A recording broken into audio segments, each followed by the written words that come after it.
And welcome back to the Daily Dribble podcast, guys. As always, I'm your host, Nick Zammit, here back with another massive episode as we continue on the road to the start of the NBA season 2024-2025. The days are quickly dwindling down until we have on-court action back in our lives once again, and I, for one, am absolutely thrilled by that. Bring it on. It cannot come soon enough, so here's hoping the next couple of weeks fly by. Big episode in store today, guys. As I said, all attention is looking towards the NBA 2024-2025 season. That's not to say we can't look a little bit further ahead. Today, I'm delving into some of the teams who, for better or worse, are best poised over the next probably 10 years, you'd say. Now, looking at some of these key young cores that we're set to witness from franchises across both the East and the West over the next decade or so, which teams are best poised at the moment to be real heavy hitters? And on the opposite side of things, those who are probably going to fall flat. It'll make a little bit more sense as I get into it. Got some quick odds and ends to rip through as well momentarily. But before we do so, a big shout out to both Stadium Scene and The Cover, those two networks continuing to showcase all of my work here at the Daily Dribble, as well as a whole host of other content creators in and around Australia, New Zealand, the US, and Canada. Very, very grateful for all their continued hard work and support. And next week, got some exciting news. Have a new sponsor coming on board. I'm sure a lot of you guys out there, being sports fans, potentially sports players, will enjoy this one. So look forward to revealing that to you guys next week on the show. Likewise, a big thank you guys for continuing to stay up to date with all of the socials, Instagram, Facebook, YouTube, Twitter, and TikTok, as well as subscribing wherever you listen to the show, whether that's Apple Podcasts, Spotify, or watching this one on YouTube. You guys have been tremendous in your support this week. It is very much appreciated. Be sure to keep it coming. All right, without further ado, let's get into some odds and ends, starting firstly with the news that Markieff Morris has agreed on a deal to return to the Mavs for next season. Has spent the past 14 seasons within the league. Hasn't played a lot over the course of the last few seasons, last season in particular. His career started to transition, though, more into that mentorship role. And I think with Dallas, with the young players that they have at their disposal, he's certainly a guy who can instill a bit of toughness, a bit of dog into them. And I think would just be a fantastic role model for these younger players. So despite not probably being that much of an on-court impact, I think what he will add off-court is second to none and really good to lock him down. In other news, Christian Wood underwent surgery on his left knee during the week.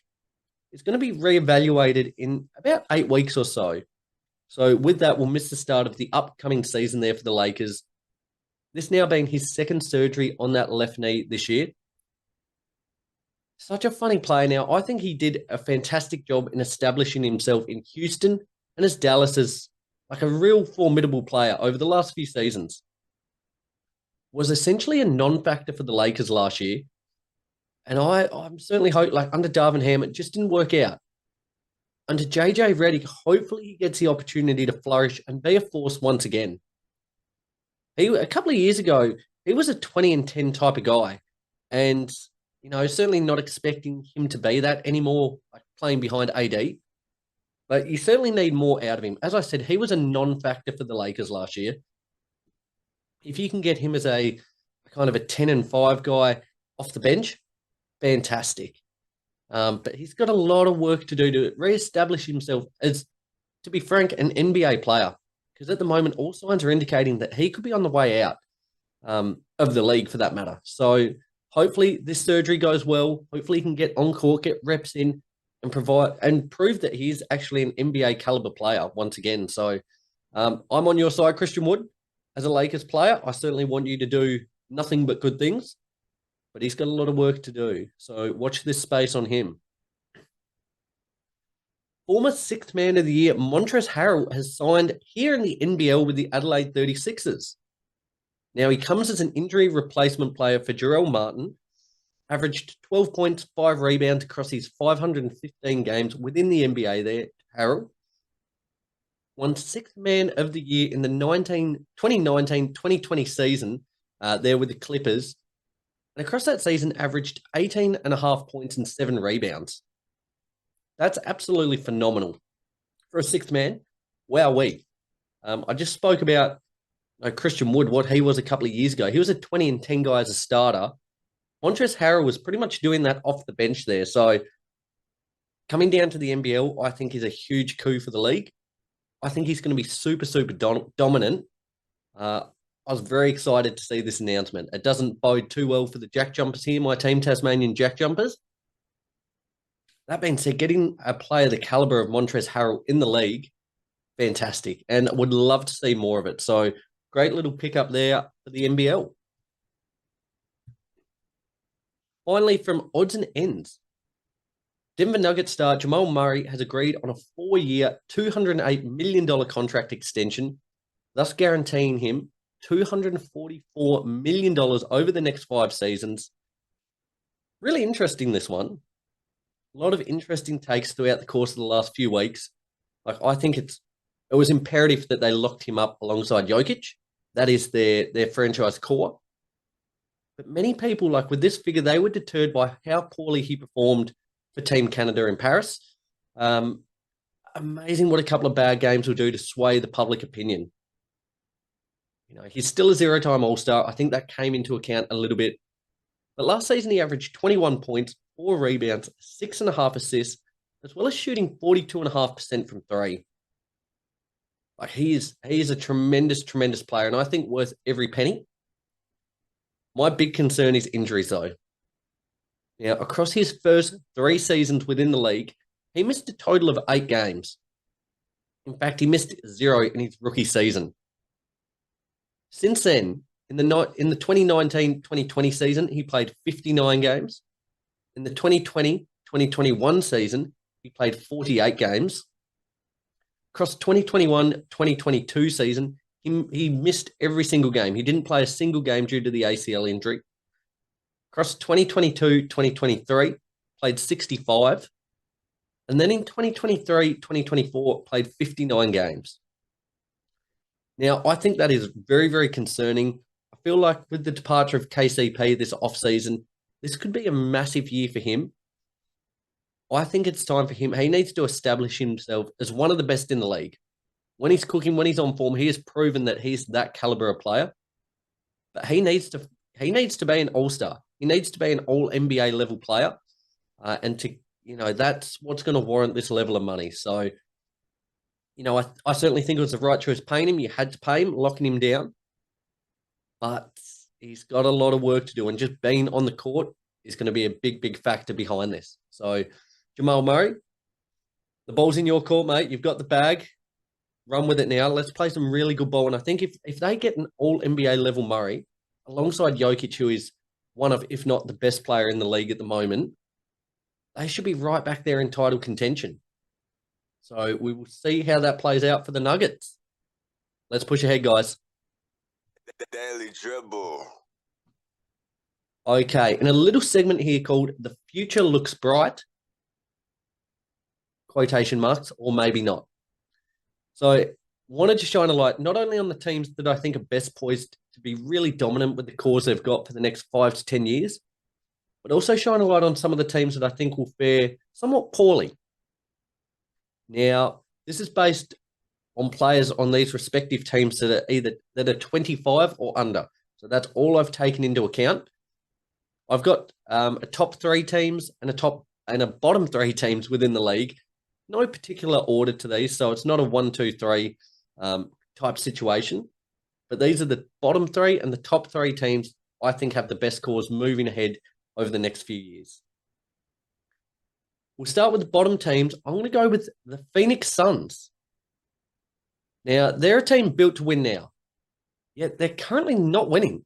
They're not doing a whole heap, and they've essentially gone balls to the wall, happy to sacrifice the future to get there, to get to a championship. Doesn't look very realistic over the course of the next year or two. And sacrifice they have. In terms of young players at the moment, they've really only got Ryan Dunn, Ozo Ogodaro, forgive me, I've pronounced that completely wrong, and Bol. Now, you've got the 28th and 40th pick in this year's draft, who could hopefully show a little bit. Time will tell with rookies. And then you've got Bol. I think he's probably better than what people give him credit for, but it's not very inspiring stuff. If you look at those three players who are 25 or under, that is very slim pickings to say the least.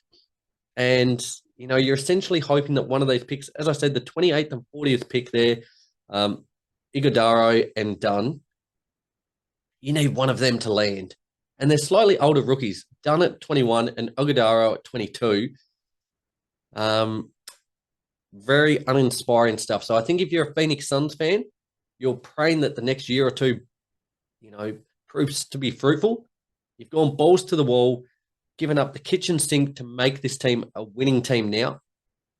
You've actually got to have something to show for it. So I think the next decade, with the way things are currently situated, could be quite bleak there in Phoenix. Another team who's currently a powerhouse that I think is going to have a rough time of it moving forward are the Boston Celtics. Now, they're a team designed to win now, but the difference between them and Phoenix is at least these guys are actually winning. They are the reigning defending champions of the NBA, slightly in better shape than the Suns, just given the fact that Brown and Tatum, whilst not, considered a positive in this segment, 25 and under, they're not a positive, but they are younger than KD and Bill. So they get points for that. At their disposal, they've got players like Jaden Springer, Jordan Walsh, Baylor Shearman, Xavier Tillman, Nemes Quader. Again, none of these players inspire too much confidence. Very unlikely that any of them will have much of an impact on this season. I think Quader and Tillman are probably the guys, should I say, that have shown the most. They've had the best flashes. But compared to other teams in the league, their future stocks are well and truly off the pace. As I said, the beautiful thing is that, Tatum and Brown are still on the younger side of things. But it's, 25 and under, it's pretty slim pickings there in Boston as well. The third team I had, another team who's, you could be considered a bit of a powerhouse at the moment, is the New York Knicks. Now, over the course of the last season or so, New York have established themselves as one of the best teams in the East. I think you would be silly if you argued that. Actually, to be honest, they're one of the best teams within the league. Now, once they have their big run at things with the Villanova Knicks over the next couple of seasons, pardon me, goodness, things drop off pretty dramatically. They've got Pacome Didet, Miles McBride, Precious Achua, and Tyler Kolek as their guys 25 and under. I think McBride has shown flashes without consistency. I think if given more opportunity, he could actually, do a bit. Likewise, Achua, he's been a 9 and 6 type of guy, but has dropped off considerably. Also on the older side of things for this segment, being 25, doesn't bode that well. Really, they're hoping that rookie Pacome Didet, taken with the 25th pick in this year's draft, is the guy that can develop into something. Again, not a situation that bodes well. Hence, these teams are in the bottom three. But for the Knicks, I guess it's just nice to be relevant at the moment. You've had to sacrifice quite a bit to get there with the moves they've made. That's okay. They're happy to sacrifice the future to be good now. And I applaud them for that as opposed to being mediocre. So there are my three bottom teams, the Phoenix Suns, the Boston Celtics, and the New York Knicks. Moving ahead to the top three, I'm going to start with the OKC Thunder. Now, they are absolutely littered with young players who are already more than competent NBA players. You're going to rattle off a few of the names here at their disposal. Chet Holmgren, Jalen Williams, Nikola Topic, Cason Wallace, Lou Dort, Isaiah Joe, Aaron Wiggins, Jalen Williams Part 2, and Ousmane Dieng. That is fantastic. And as I said, they are already established NBA players who are, they've helped make this team, the Thunder, an absolute powerhouse as it currently stands. I think Holmgren is a lock to be a superstar. Averaged 16.5 points, 8 rebounds, 2.5 assists, and 2.3 blocks last season, which is just incredible. What surprised me, though, about Holmgren is he went 53% from the field and 37% from three last season. That is a quality clip from any player, let alone a guy who's 7 foot tall. Now, with the Williams boys, Case and Wallace floating around, Lou Dort on the defensive side of things, they are a good chance to become a dynasty within the league. And it's probably not a word I like throwing around too much, nor many people. Like, becoming a dynasty in sport in this day and age is very, very difficult. Just due to salary caps, moving parts, teams getting overall better, more teams getting better. It's not easy to become a dynasty. They're a team that I think this is a feasible outcome for. Just because of the players there, Shai Gilgeous-Alexander only 26 as well. And the fact, I haven't even mentioned the incredible amount of war chest assets that they have in terms of draft picks. The amount of picks they have over the next 5 to 10 years is absurd. And, you're going to hit on, like, law of averages. The amount of picks they've got, they're going to hit on a couple of them. If you combine them with these young players that I just alluded to, that is the makings of something very, very scary. So if you're an OKC fan, you are living it up because you are not only one of the title favorites going into next season, but over the next decade, you should remain pretty well up there. Very exciting stuff in OKC at the moment. The second team I had, the Orlando Magic. Now, somewhat similar to OKC, the bulk of their young core are already quality established NBA players.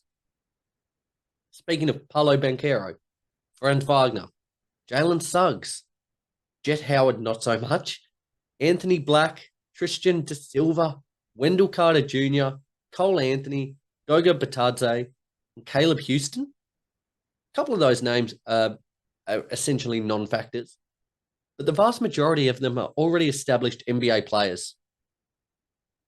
Banchero, I spoke about a few weeks ago. What an incredible talent, franchise superstar. I think he's still going to go from strength to strength. They've got enough players here as well that I think a few of them are going to hit alongside him in a big way. Probably Franz Wagner's the most likely of this group. Yet Jalen Suggs had 12.5 points, 3 rebounds, nearly 3 assists, and 1.5 steals per game last season, whilst going just under 40% from 3. He was on the all-defense second team, 8th in most improved player, and 10th in DPOY. I think his career is really building nicely. A lot of people thought initially he was going to be a bust, but his current career progression, trajectory, it's all looking good at the moment. If he can keep on the way he is, what an asset for the Magic to have there. I think likewise, they're going to be a tough out this season in the East. We saw what they did last season, making quite a deep playoff run. Regardless of how it goes, though, things are set up very, very nicely for them over the next decade, I believe. And thirdly, the Houston Rockets. Now, the beautiful thing about this young core is that they're all on the younger side of things. Players like Cole Anthony, Goga Batadze, Isaiah Joe, Lou Dort, they're all in that 24-25 range. For the Rockets, their young core are all in the low 20s. Alperen Sengun, 22. Armin Thompson, 21. Jalen Green, 22. Reed Shepherd, the rookie, comes in 20 years of age. Jabari Smith Jr., 21. Cam Whitmore, 20. Tari Eason, 23. AJ Griffin, 21. Wow. I spoke about Sengun and Green the other week, a couple of weeks ago. Both are the makings of elite level players. I actually said that I think Sengun has the potential to be a future MVP level player. Then, it is just scary to think that they've got so many options for one of these other players to hit. I think Jabari Smith is probably the most likely. Nearly 14 points, 8 rebounds last season. Plus shot the 3 ball at 36%. fantastic. Is a perfect tertiary piece here in Houston. Armin Thompson showed some two-way ability, needs to develop a three ball, but hopefully that'll come along. Whilst Cam Whitmore really started to prove his kind of skill set as the season went on, got better opportunities, played some really quality minutes down the stretch there. I'm super excited about where this team could go. They are probably one of my, like a couple of years ago, it was the Pacers, then it was the Cavs. Outside of the Lakers, like I like to keep my eyes on a couple of select teams. The Rockets are one of those teams because, again, those players I mentioned, with a Fred VanVleet, with a Dylan Brooks, they should be a playoff team. This season, they should be a playoff team, and I am completely backing them in for that. But that young core that I mentioned, in particular, Sengun, Thompson, Green, Shepherd, Jabari Smith, that has all the makings of a quality team over the next decade. So fantastic things happening in Houston. It's been a slow build, but hopefully the wait was certainly worth it. Just wanted to give a couple of quick honourable mentions to three teams here. On the positive side of things, I had Detroit, Cade Cunningham leading that team there. I think they've got some talented young guys within their ranks, but they haven't quite shown enough to make the top three as of yet. Also had the San Antonio Spurs. I think Victor Wembanyama might easily be the best player in the league, sooner than we would think, but he doesn't have that much support around him, hence he couldn't quite bust into the top three. And then the Indiana Pacers as well, very, very unlucky to miss out. Got a very extensive list of young players at their disposal that are already quality level players. It'll just be interesting to see whether they can make that jump into becoming star players. So there were my three honourable mentions. To recap that, guys, the bottom three were the Phoenix Suns, the Boston Celtics, and the New York Knicks. My positive teams were OKC Thunder, the Orlando Magic, and the Houston Rockets. Three honourable mentions, as I mentioned, Detroit, Spurs, Pacers. There you have it. I think the league is set up for a gangbuster next decade. It's horrible that the end of an era is slowly approaching. The LeBrons, the KDs, the Currys starting to phase out. But I think the league's in very good hands moving forward. So excited to see how it all plays out. Guys, there wraps up another big episode. Next week, I'll be back to discuss the best players in the league who are yet to win a ring and how likely I think they are to make a change to that next season. Super, super excited to get into it with you guys on that one. Appreciate all the continued support of the show across the last week. Be sure to hit up all the socials, Facebook, Instagram, YouTube, Twitter, and TikTok for all the latest news, as well as subscribing wherever you listen to the show, Apple Podcasts, Spotify, or watching this one on YouTube. I have a big announcement regarding sponsor next week, so be sure to tune in to get that one. Till next week, guys, I'm going to leave it at that. It's been a big week. Looking forward to getting into the NBL that starts in a week or two, but the NBA right around the corner as well. Till next week, have a fantastic week, guys. And remember, be good or be good at it. See ya.